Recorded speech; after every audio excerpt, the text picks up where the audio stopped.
Top 5 Places to Visit in Japan. Welcome to my channel. So before we get started with our video, make sure to give it a thumbs up, and if you are new here, subscribe to our channel and press the bell icon so you never miss any update. Many first-time visitors to Japan are often surprised to learn that, as one of the world's most advanced industrialized nations, this relatively small Asian country also boasts a rich and fascinating history that dates back thousands of years. Indeed, long before many of Europe's most spectacular cathedrals were built, Japan's Shinto and Buddhist temples were already well established and drawing pilgrims and patrons for their often elaborate designs and decor. At the same time, the country was already perfecting the skills and trades that would set it on the path to riches, from fine porcelains and ceramics to textiles such as silk. Much of this rich tradition has, despite wars and natural devastation, been preserved or rebuilt, and a visit to Japan is a memorable adventure. Boasting an endless list of top attractions, fun things to do, and points of interest to explore, a vacation in Japan is certainly a great investment of time and money. Discover the best places to visit in the country with our top 5 list of the top tourist attractions in Japan. Number 5. The island shrine of Itsukushima. Just a short ferry ride from mainland Hiroshima is the island of Miyajima, famous the world over as Japan's Shrine Island. Covering an area of 30 square kilometers in Hiroshima Bay, Miyajima is best known as the home of the Itsukushima Shrine, a Shinto temple dedicated to the princess daughters of the wind god Susanoo. Dating from the 8th century, the majority of the shrine's buildings rise out of the waters of a small bay supported only by piles. The effect at high tide is simply stunning, making these structures, including the famous Great Floating Gate, Otori, appear as if they're floating on water. Linked together by walkways and bridges, it's a fascinating place to explore, in particular its larger halls. Another notable feature is the shrine stage, where visitors are entertained with traditional dances and musical performances. Also worth exploring are the island's exquisite grounds and gardens, home to wild deer and numerous bird colonies. Number 4. Historic Kyoto. One of Japan's most visited cities, lovely Kyoto, one of the few cities in the country to be spared the devastation of World War II, attracts more than 10 million visitors annually. Most of them are here to explore Kyoto's fine old streets and architecture, much of it unchanged since the imperial family took up residence here more than 1,000 years ago. Even then, the city was Japan's most important cultural center. This legacy, in fact, continues to this day with its many museums and art galleries, each bursting with important sculptures, paintings, and other art forms. Highlights of Kyoto's Buddhist-influenced architecture include its many well-preserved temples, 30 of which are still in use, and important structures such as the 14th century Golden Pavilion. Be sure to also visit Nijo Castle, a 17th century fortress that has retained its original walls, towers, and moat.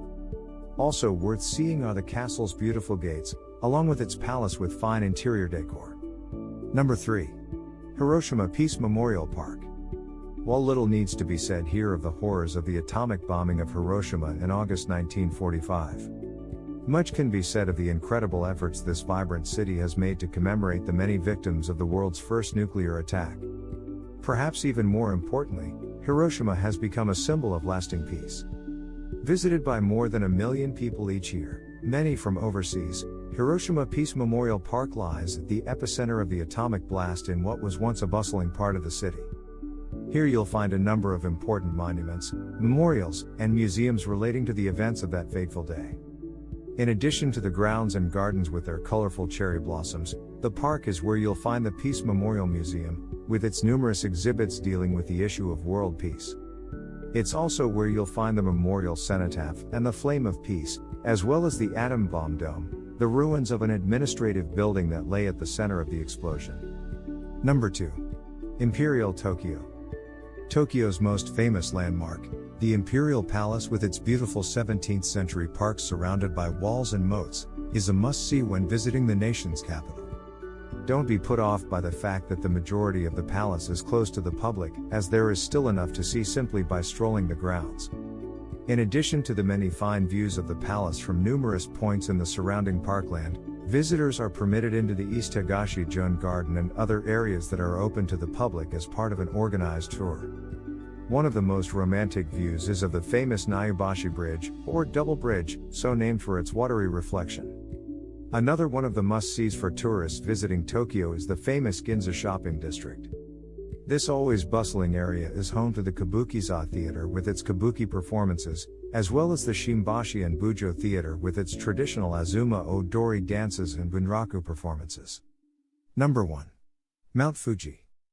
Without a doubt Japan's most recognizable landmark, majestic Mount Fuji is also the country's highest mountain peak. Towering 3,776 meters over an otherwise largely flat landscape to the south and east, this majestic and fabled mountain is tall enough to be seen from Tokyo, more than 100 kilometers away. Mount Fuji has for centuries been celebrated in art and literature and is now considered so important an icon that UNESCO recognized its world cultural significance in 2013. Part of the Fuji-Hakone-Izu National Park, Mount Fuji is climbed by more than 1 million people each summer as an act of pilgrimage, which culminates in watching the sunrise from its summit. While some still choose to begin their climb from the base, the majority of climbers now start from above the halfway mark, at the 5th station, resulting in a more manageable 6 or so hour ascent. Those who do attempt the complete climb are advised to depart in the afternoon, breaking up the climb with an overnight stop at one of the mountain huts designed for this very purpose. An early start the next day gets you to the top for the sunrise. Of course, for many, simply viewing the mountain from the distance, or from the comfort of a speeding train, is enough to say been there, done that. Let us know what you think about the list in the comments section below. If you enjoy this video, please like the video and also subscribe to our channel. Thank you.